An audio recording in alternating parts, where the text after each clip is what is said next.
Hello everyone, my name is Kayla Briseño and I am one of your intensive English coordinators here at QSI Chico. My husband and I will be working together to support you in your classrooms and to support your intensive English students. I will be working with the lower elementary and he'll be working with the main and secondary campuses. My main goal in talking to you today is to discuss the intensive English program, but also to talk about mainly the co-teaching program that we have at our school. So today you will learn about what the intensive English program is. You will learn about the co-teaching and pull-out models in our school, but also you'll learn how to work cooperatively with your classroom and your IE teachers for student success. You will learn about the different assessments that we use to place and to monitor students throughout the year, and a lot of these assessments are used for all students, not just intensive English students. And finally, we'll learn about the benchmarks we use once students are in the intensive English program to monitor their language ability. So we'll start off with the definition of co-teaching. Co-teaching is two licensed educators actively teaching together in a shared physical space with a blended group of students. So the key word here is actively. Students are in their mainstream classes for science, for cultural studies, and math, as well as their specials such as music and art. In their science and cultural studies classes, they will have that support of an intensive English teacher in the classroom. So it's going to be very important that those two teachers work together in the same space with that blended or that mixed group of abilities for students to be successful. At our school, it is very important that the IE teachers and the mainstream teachers work together to not just teach, but to plan and assess as well. This book, Collaboration and Co-Teaching, is what we really base our knowledge on about the co-teach model. This is a great book for you to pick up as your summer read. Maybe pick it up and grab your beverage of choice, sit by the pool or the beach, and read it and enjoy. Co-teaching is most effective when it is multifaceted. So as I said earlier, when teachers are making time to co-plan, co-teach, and co-assess, students are the most successful and the program is most effective. Also, when teachers are intentional, this means that they're using their time wisely so that it does not default to a teaching assistant model, because that doesn't go with our definition of two teachers actively teaching together in one space.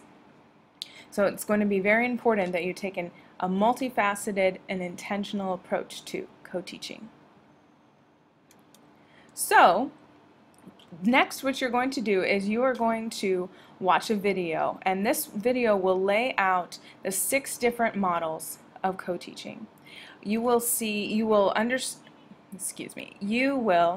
hear each model, and then you will see each model at work in real live classrooms, and teachers will reflect on each model. Okay, so I'm going to disappear for a little while, and then we'll take a little break after the video, but watch, learn, enjoy.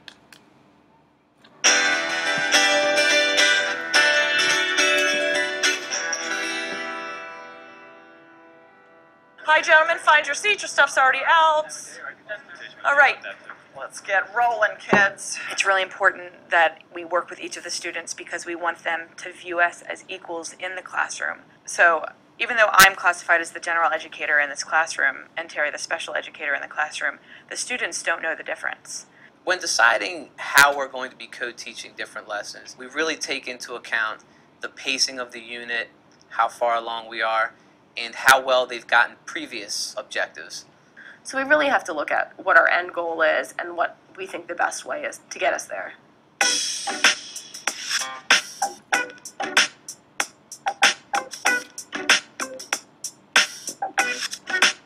My co-teacher and I have discovered that parallel teaching works really well for us because we have a very busy class and they like a lot of movement and they need a lot of one-to-one attention. So we've been finding that if we split the groups up into two and we're teaching the same lesson at the same time, we're able to reach more of them, assess whether they're actually understanding it, and pull out some of those students who really don't like to speak as often but probably know the answers and are a little shyer. So this way, everybody's getting the same lesson, they get that sort of teacher time that they need, and it's a great opportunity for us to see whether we're ready to move on from that skill or not. All right. Her brave and carefree personality. Miss Brennan, are we about ready to do some sharing? Yep, we're ready. All right, who's our brave volunteer?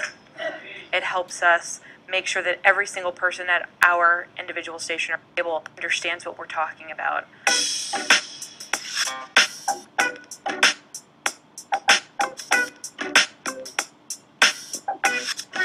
Station teaching is basically just two different groups in our classroom. It can be more groups, but in our classroom we stick to two different groups that either hit a different objective or a different activity for the same objective. You are going to get your pencil and meet me at the back table. If your name was not called, I think you need a pencil, Mr. D? They need nothing but Nothing for themselves. themselves. We broke into our two groups and did a little bit of our station teaching. Mr. DiMaggio worked on tips and multiplying with decimals, and then with me they came to do the writing aspect in math. At the end of groups we switch, and then at the end of class we usually try and either do some type of exit ticket or kind of assess how they're feeling with it. We use station teaching because it provides that short break for students, and it keeps the engagement level very high and provides that change, and it gives them that chance to breathe and move on to something new.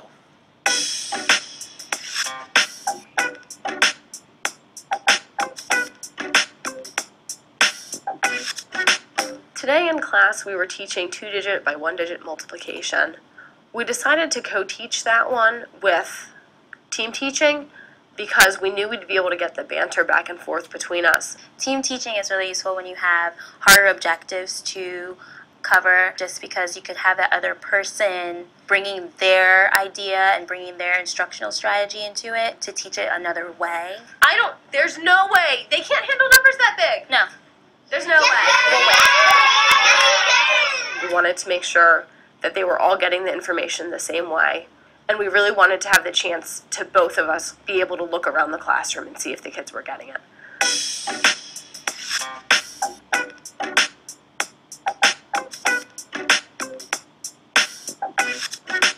Alternate teaching is when a smaller group of students has been pulled away from the entire group so that they can focus on either reteaching or making sure that they get a certain set of skills that they wouldn't get if they were part of the whole group.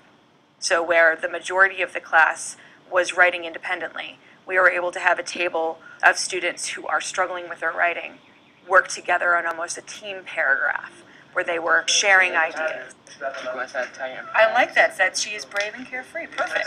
My co-teacher and I had not decided who would work with the group who needed extra help. We said, let's see what's going on with the groups that we'll be working with prior to that, and whoever seems more appropriate at the moment or gets there first will be the person who works there. So we try to not really dictate it because we find that so many changes happen throughout the period that it just doesn't work out that way.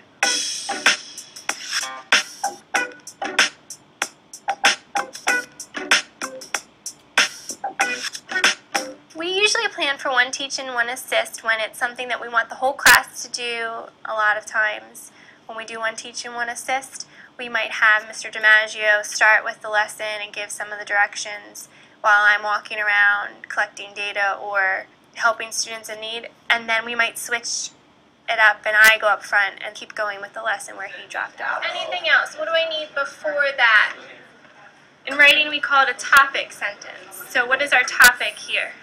With One Teach, One Assist, early in the school year we had a lot of behavior issues in our math class specifically. So we took a day for me to just teach and Ms. Baker to really focus and observe the students and take down those informal assessments of how they were performing and what they were doing throughout the class. And we were able to take that information and put it into our groups, our grouping for following lessons.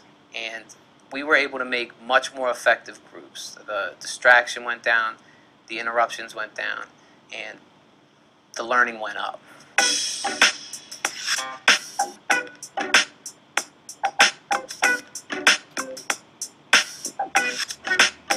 I really love being a co-teacher because I love having someone else in my room that's willing to help, that's willing to teach the curriculum, and that's really wants the best for the kids in the room.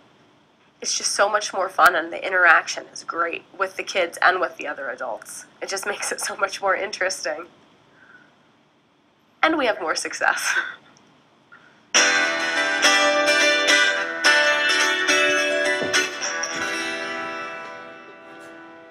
Okay, so that's it for this first video. I'll see you in the next one.